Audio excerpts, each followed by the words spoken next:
Entretenimento na era da dopamina. Você está acompanhando o Reflexões de número 9. O que você... Já vamos, né? Reflexões, já sabe como é que é, né? Já senta aí, fica aí num lugar confortável, porque a ideia é mexer com você que está acompanhando esse episódio. O que você faz no seu tempo de lazer? Você lê livros? Você assiste documentários? Assiste séries?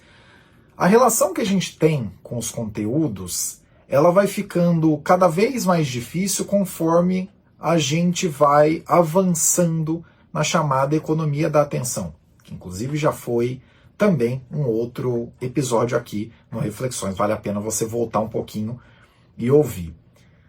E nas últimas décadas, isso tem acontecido porque a quantidade de informações que acaba pingando para a gente ao longo dos dias, ao longo das semanas, ao longo dos anos, ela tende a nos distrair com muito mais facilidade. E no final das contas, por incrível que pareça, isso já se reflete atualmente em como os conteúdos produzidos pela indústria do entretenimento levam isso em consideração.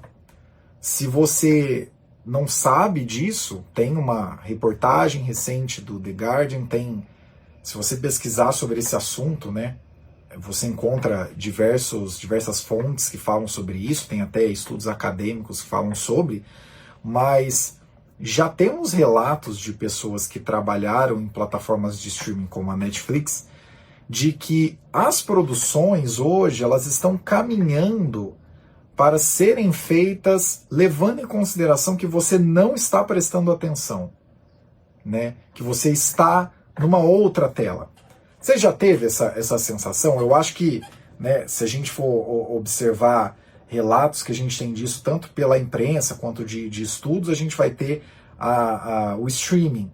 Mas caso você acompanhe novelas na televisão aberta, e caso você tenha acompanhado o remake de Vale Tudo, né, que terminou no ano passado, você deve ter notado que o que envolvia uma certa construção de diálogos, uma construção de cenas, né, que aí a pessoa teria que entender como que aquela cena aconteceu, virou tudo um enorme descritivo sem fim, muito chato, de tipo, olha, eu sou o personagem tal e eu estou fazendo tal coisa porque eu quero chegar em tal lugar. Tipo, não há espaço para interpretação mais.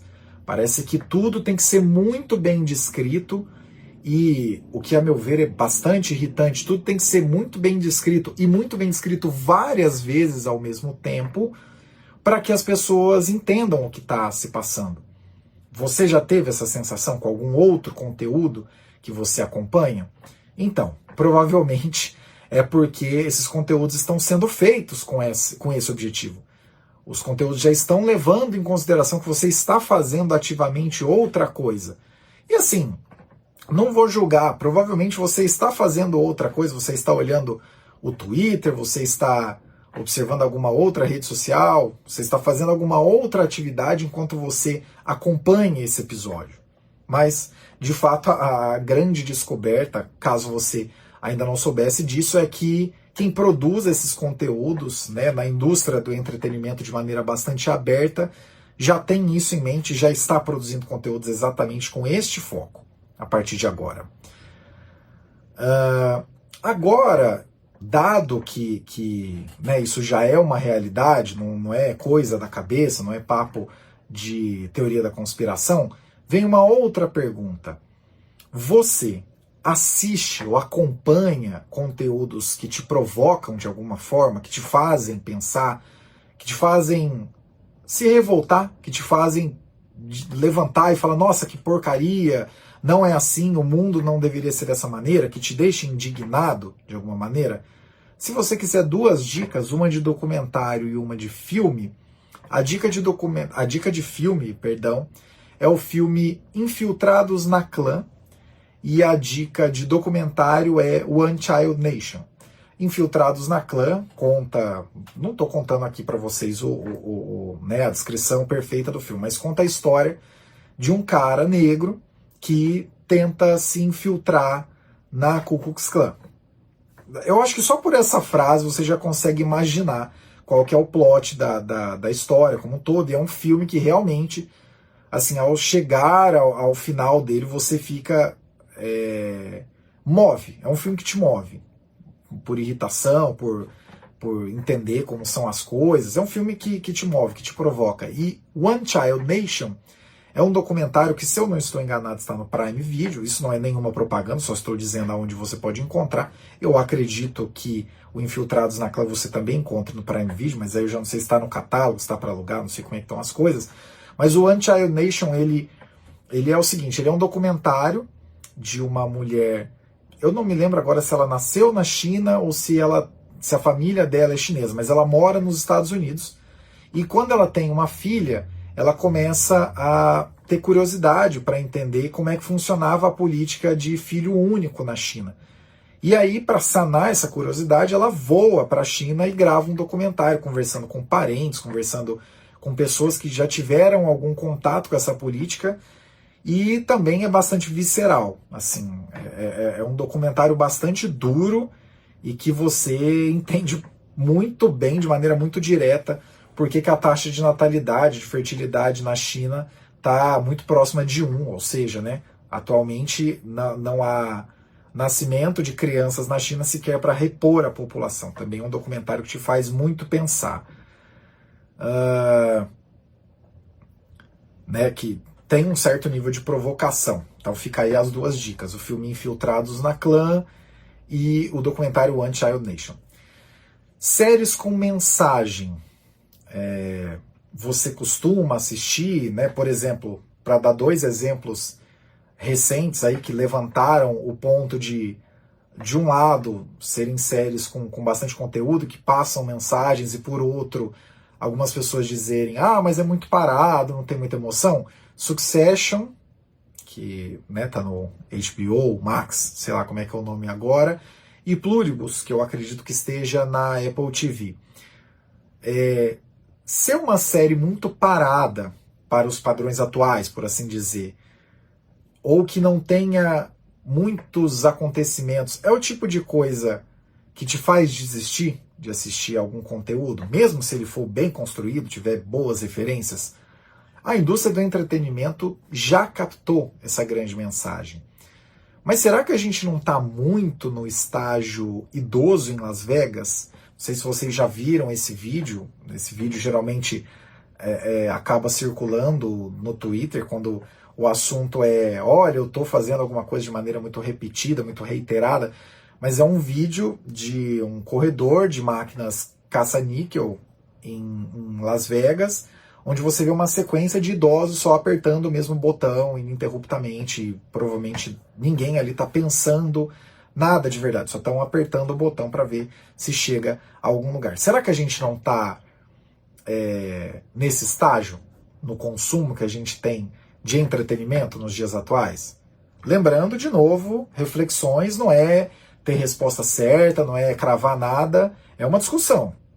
Você que está acompanhando esse episódio que vai pensar, eventualmente vai deixar seu comentário, vai passar essa discussão adiante, mas será que a gente já não está nesse estágio idoso em Las Vegas? E assim, não é coisa de Black Mirror, para citar uma outra série que costumava pelo menos ter um teor bastante provocativo, ligado ao mundo que a gente vive, totalmente digital, das redes sociais e tudo mais. E também não é coisa de Idiocracia, que é aquele filme, né, que trata de um futuro distópico, onde ninguém mais está pensando e todo mundo é meio idiota. É basicamente o que está acontecendo, pelo menos na indústria do entretenimento, é o que a gente visualiza. Os conteúdos são produzidos pensando que você não está prestando atenção, por isso que as coisas se repetem, e as coisas são extraordinariamente descritivas e até, em minha humilde opinião, irritantemente descritivas. Por quais motivos você acha que esse tipo de coisa está acontecendo? E aonde você acha que nós vamos chegar? Aonde você acha que a produção maciça de conteúdos pela indústria do entretenimento vai chegar se tudo continuar nessa mesma toada? Curiosamente, e esse é um ponto realmente interessante, a rede social que hoje domina a retenção, né, o chamado tempo de tela, que é o TikTok, utiliza um algoritmo que é um pouco diferente. Esse algoritmo chama Monolito e ele é programado para te mostrar de vez em quando coisas que você não quer ver, só para calibrar o que é que você está assistindo, o que é que você está sentindo, o que é que você está procurando. E, de fato, acaba servindo, né? Se por um lado, por exemplo, quando a gente olha para o Instagram, a gente tem toda aquela problemática, né, de você pesquisa alguma coisa uma vez e fica só aparecendo aquilo durante 15 dias, você não consegue mais despoluir eventualmente o seu feed, né, sua linha do tempo ali. O TikTok realmente, às vezes você está procurando sobre um tema, ele aparece alguma coisa totalmente contrária ao que você estava pesquisando. E eventualmente, se você parar mais de 3, 4 segundos ali, ele vai entender, acho que esse usuário está mudando um pouco a concepção dele sobre esse assunto, vou mostrar mais coisas sobre isso. E de fato, mais uma vez, é o algoritmo aí que, até o presente momento, tem conquistado mais a atenção, né? A chamada retenção e o chamado tempo de tela. Você que está acompanhando esse episódio, você usa o TikTok?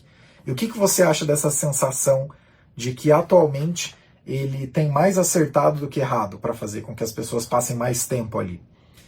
São muitas perguntas, porque este é um episódio do Reflexões.